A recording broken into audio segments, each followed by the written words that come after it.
In the high-stakes theater of state-sponsored erasure, a bullet is considered a failure of imagination. A bullet is loud, it is common, and it is easily traced back to a person.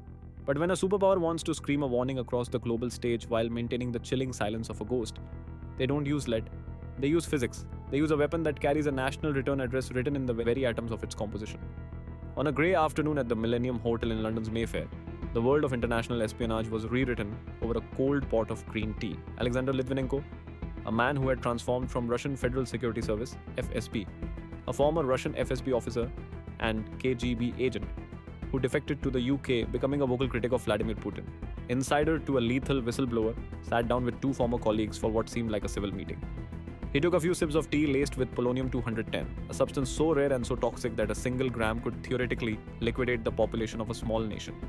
In that moment, the mundane act of afternoon meeting became a death sentence executed by a nuclear reactor. The hidden layer of this assassination lies in the choice of the substance itself. Polonium-210 is an alpha emitter, a biological shredder that is invisible to the standard tools of the trade.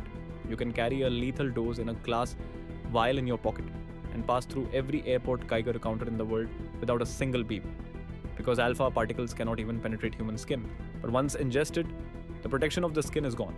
Those particles become microscopic cannonballs, tearing through DNA at a cellular level and melting the body from the inside out, organ by organ, in a process that is as agonizing as it is inevitable. For 3 weeks, the finest medical minds in Britain were baffled as they watched a healthy man waste away into a skeletal figure. They tested for every known chemical toxin, yet the results came back empty. It was only in Litvinenko's final hours that scientists used a specialized alpha spectrometry test and realized they weren't looking at a poisoning but a localized nuclear event. The core logic was never just to kill him, it was to use a substance that only a state-level nuclear facility, like Russia's Avangard reactor, could produce.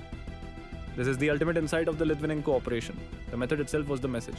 By using a weapon that effectively left a radioactive trail across London from hotel bars to airplane seats, the assassins weren't trying to hide, they were showing off. They were demonstrating that they could reach into the heart of a foreign capital, bypass every security protocol and execute a target using a signature that only a few people on Earth are even capable of writing. Litvinenko didn't just die.